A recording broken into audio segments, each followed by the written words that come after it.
વિદ્યાર્થી મિત્રો, ઉષ્મા ગતિશાસ્ત્રના એક્ઝામ્પલમાં થોડાક આગળ જઈએ. ઇથેનોલ આપણે લાસ્ટ ટાઈમ આ એક્ઝામ્પલ જોયેલો, પણ એકવાર રિપીટ લઈ લઈએ. ઇથેનોલ અને એનું દહન છે, CO2 અને H2O મળે છે. CO2 અને H2Oની પ્રમાણિત સર્જન એન્થાલ્પી આપી છે.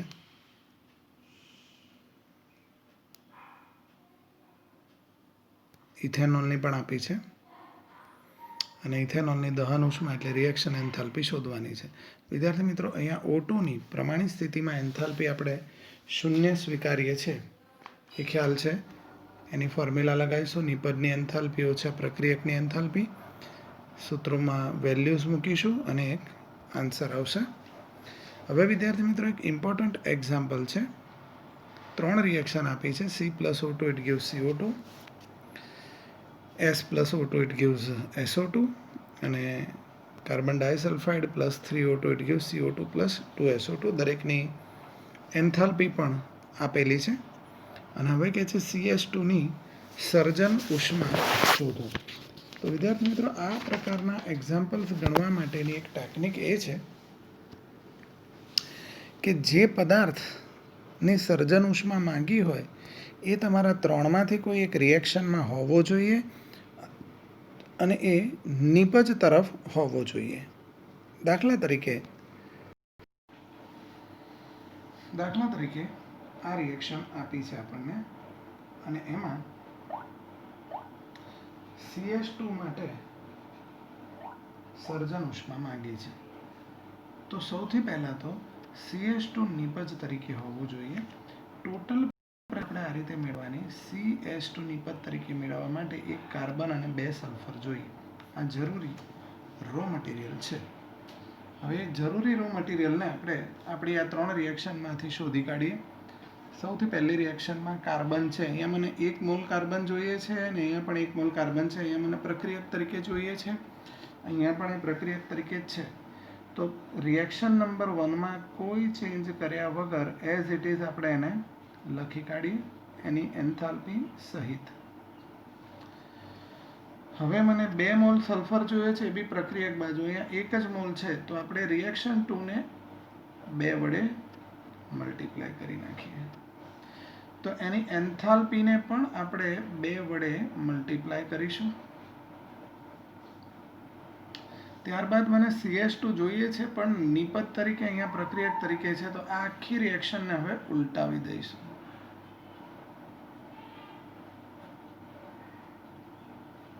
જો તમે એને ઉલટાવો તો એન્થાલ્પીનું જે ચેન્જ છે એ નેગેટિવ સાઇન ચેન્જ કરી નાખવી પડે.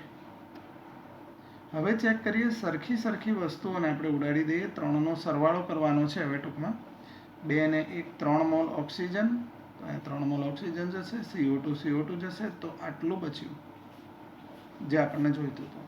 તો હવે તમારે આ 3નો પણ સરવાળો કરવાનો થાય અને સરવાળો આવશે 125 કિલોજૂલ. તો આપણે એમ કહી શકીએ કે કાર્બન ડાયસલ્ફાઇડની સર્જન એન્થાલ્પી 125 કિલોજૂલ થશે. આ જ પ્રકારનું હજી એક એક્ઝામ્પલ ગણીએ, વધારે આઈડિયા આવે એટલા માટે.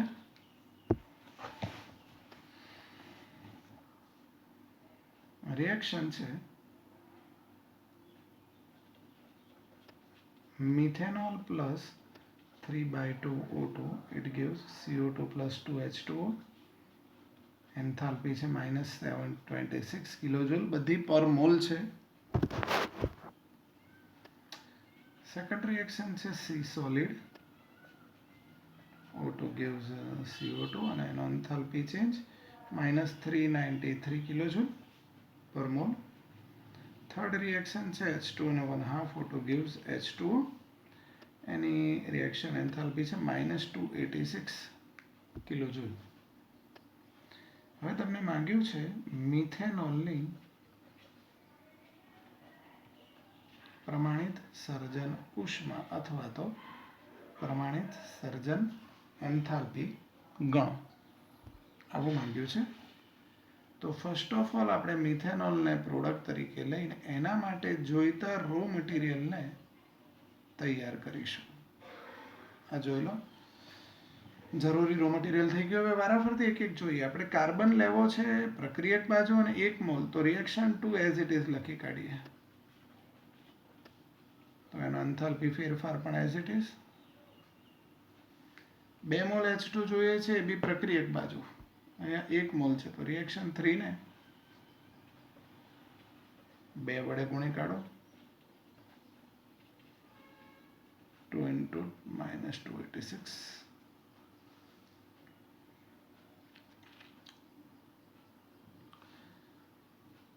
મિથેનોલ જોઈએ છે નિપજ બાજુ, તો રિએક્શન 1 ને ઉલટાવી દઈએ.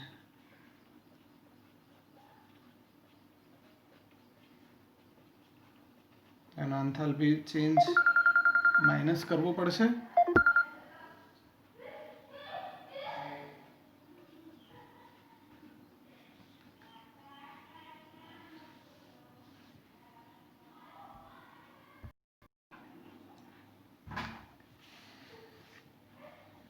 તો હવે જે બિનજરૂરી પદાર્થો છે એને સામેથી આપણે ઉડાવી દઈએ. અહીંયા 2 મોલ ઓક્સિજન અને અહીંયા 1.5 મોલ, એટલે અડધો મોલ બચશે આ બાજુ. CO2 પણ ઉડી જશે. કાર્બન અને 2 હાઇડ્રોજન અને અહીંયા 1/2 ઓક્સિજન, મિથેનોલ. આ બધાનો સરવાળો કર્યો તો આ ત્રણેય રિએક્શનનો પણ તમારે સરવાળો કરવાનો. તો આ રીતે એની સર્જન એન્થાલ્પી શોધી શકાશે. સર્જન એન્થાલ્પીના હજી અમુક એક્ઝામ્પલ્સ જોઈએ છે.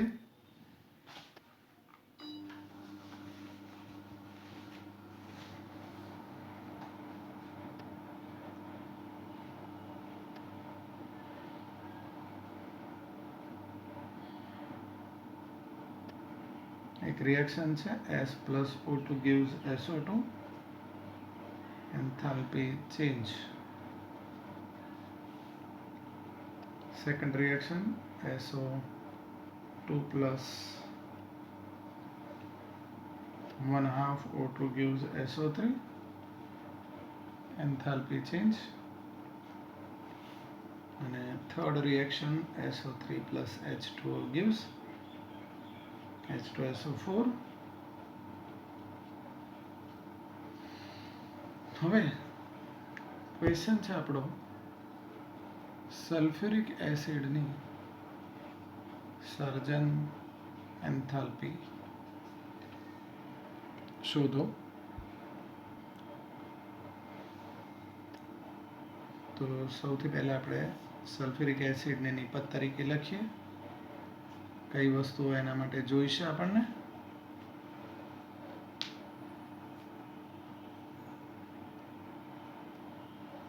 હજી એક રિએક્શન રહી ગઈ છે લખવાની.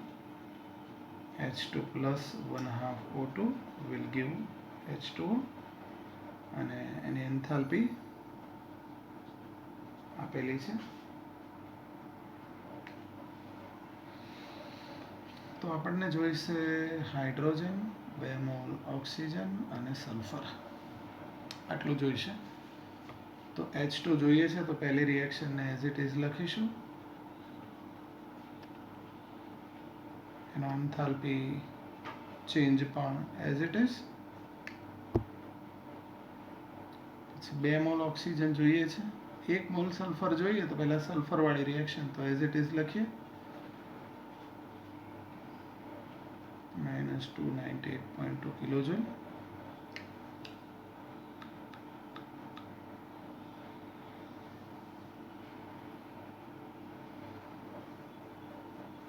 ત્યારબાદ સલ્ફ્યુરિક એસિડ આપણને જોઈએ છે નિપજ તરીકે.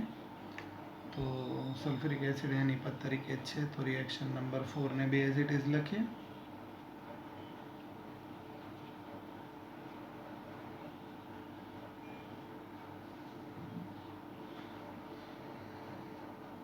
હવે SO2 આપણને અહીંયા નિપજ તરીકે નથી જોઈતો, તો એક આ જે રિએક્શન છે એને પણ એઝ ઇટ ઇઝ જો લખી કાઢીએ એનો ડેલ્ટા એચ પણ લખી કાઢીએ. તો હવે આપણે ચેક કરીએ કે જે નથી જોઈતી એ વસ્તુઓ. H2O નીકળી ગયો, SO2, SO3. હવે આપણે ચેક કરો તો એક H2 બચ્યો છે એ જોઈએ છે, સલ્ફર બચ્યો છે એ જોઈએ છે, અડધો અને અડધો, એક અને એક આ 2 મોલ ઓક્સિજન જોઈએ છે અને સલ્ફ્યુરિક એસિડ જોઈએ છે. તો આ બધી રિએક્શનનો આપણે વિદ્યાર્થી મિત્રો સરવાળો કર્યો. તો આ રિએક્શન્સનો પણ આપણે સરવાળો કરીશું અને આન્સર મળશે -814.4 કિલોજૂલ. તો આ રીતે સલ્ફ્યુરિક એસિડની સર્જન ઉષ્મા મેળવી શકાશે. તો વિદ્યાર્થી મિત્રો આ રીતે સર્જન ઉષ્માના એક્ઝામ્પલ્સ ગણી શકીએ. હજી એક એક્ઝામ્પલ સર્જન ઉષ્મા માટે પ્રેક્ટિસ માટે લઈએ છીએ. અહીંયા ધ્યાનથી જોજો.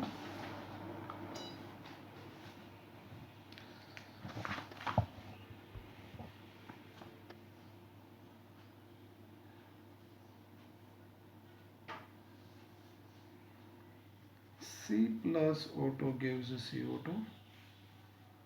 એનો એન્થાલ્પી ચેન્જ -94.2 કિલો કેલરી છે. સેકન્ડ રિએક્શન છે H2 અને 1/2 O2 gives H2O. Enthalpy change -68.3. Methane અને 2O2 gives CO2 અને 2H2O. અને એનો એન્થાલ્પી -210.8. તો અહીંયા મિથેનની પ્રમાણિત સર્જન ઉષ્મા ગણવાની છે. તો એઝ યુઝ્યુઅલ આપણે સૌથી પહેલાં મિથેન એનો રો મટીરિયલ લખી કાઢીએ. હવે કાર્બન જોઈએ છે 1 મોલ પ્રક્રિયક તરફ છે જ આપણી પાસે રિએક્શન નંબર 1માં. એનો enthalpy change as it is. 2 mole H2 જોઈએ તો રિએક્શન 2 ને 2 વડે ગુણીશું તો એના એન્થાલ્પી ચેન્જને પણ 2 વડે ગુણીશું. મિથેન જોઈએ છે નિપજ તરીકે, અહીંયા પ્રક્રિયક તરીકે છે તો રિએક્શન 3 ને ઉલટાવી લઈશું તો પ્લસ થઈ જશે. હવે બિનજરૂરી વસ્તુઓ આપણે ઉડાડી દઈએ.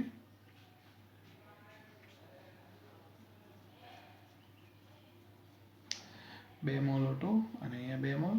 હવે આપણી પાસે બચ્યું કાર્બન, 2 મોલ હાઇડ્રોજન અને મિથેન. તો આ ત્રણેય રિએક્શનનો સરવાળો. તો અહીંયા પણ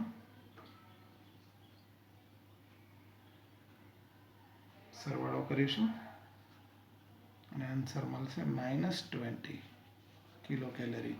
તો વિદ્યાર્થી મિત્રો આ રીતે સર્જન ઉષ્માના એક્ઝામ્પલ્સ આપણે ગણી શકીએ. એક નવો એક્ઝામ્પલ જોઈએ. 273 કેલ્વિન તાપમાન ધરાવતા બરફને 298 કેલ્વિન તાપમાન ધરાવતા પાણીમાં આપણે મૂકીએ, વાતાવરણમાં મૂકીએ તો બરફ પીગળીને પાણી બનશે. એને સાબિત કરવાનું છે અને બરફની આણ્વીય ગલન ઉષ્મા 6.025 કિલોજૂલ પર મોલ આપવામાં આવેલી છે. તો જોઈએ આણ્વીય ગલન ઉષ્મા પરથી આપણે એમ કહી શકીએ કે 1 મોલ બરફને પીગાળવા માટે આટલી ઉષ્મા પર્યાવરણમાંથી જોઈએ. બરફ આપણી પ્રણાલી છે અને એની એન્ટ્રોપી ગણવી હોય તો delta S system is equal two Q reversible upon T, એટલે કે ડેલ્ટા એચ અપોન ટી. એટલી ઉષ્મા પ્રણાલી પર્યાવરણમાંથી મેળવશે. તો આટલી ઉષ્મા મેળવે, પ્રણાલીનું ટેમ્પરેચર આટલું છે. તો ડેલ્ટા એસ પ્રણાલી આપણી પાસે આવી. હવે જો પ્રણાલી પર્યાવરણમાંથી ઉષ્મા મેળવે તો પર્યાવરણ ઉષ્મા ગુમાવે તો ડેલ્ટા એસ પર્યાવરણ માટે આપણે ફોર્મ્યુલા મૂકવી પડે -ΔH અપોન ટી. એટલી જ ઉષ્મા પર્યાવરણ ગુમાવે અને પર્યાવરણનું ટેમ્પરેચર 298 કેલ્વિન છે. એટલે ડેલ્ટા એસ પર્યાવરણ આપણને આટલું મળશે. હવે આપણી ફોર્મ્યુલા છે delta S total is equal to delta S પ્રણાલી વત્તા પર્યાવરણ, બંનેનો સરવાળો કરીએ આ સરવાળો 0.00919 પ્લસ આવ્યો એટલે delta S total greater than 0 મળ્યું, કે જે સૂચવે છે કે પ્રક્રિયા આપમેળે થશે, એટલે કે બરફ આપમેળે પીગળશે. નેક્સ્ટ એક એક્ઝામ્પલ છે. પાણીનું ઉત્કલન બિંદુ 100°C છે.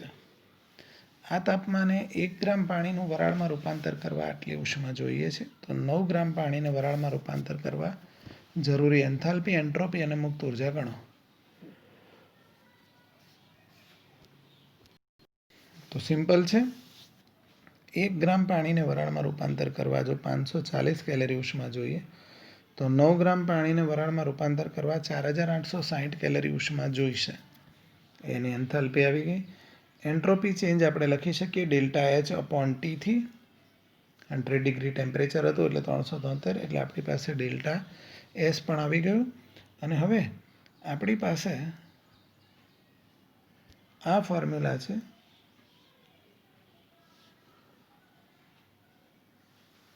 Delta G is equal to delta H minus T delta S. Sorry, તો ડેલ્ટા એચ છે, ટેમ્પરેચર છે, અને ડેલ્ટા એસ પણ છે. આન્સર આવ્યો 0. મતલબ કે આ પ્રક્રિયા સંતુલનમાં છે એમ કહેવાય. એના પછીનો ઇક્વેશન, 0°C તાપમાને 1 ગ્રામ બરફને પીગળવા માટે 540 કેલરી ઉષ્મા જોઈએ, તો 9 ગ્રામ બરફ પીગળે તો કેટલો કેટલો એન્ટ્રોપી ફેરફાર થાય. તો સિમ્પલ છે વિદ્યાર્થી મિત્રો. આના ઉપરના જેવો જ આ એક્ઝામ્પલ છે. તમે એને જાતે પ્રયત્ન કરી શકશો.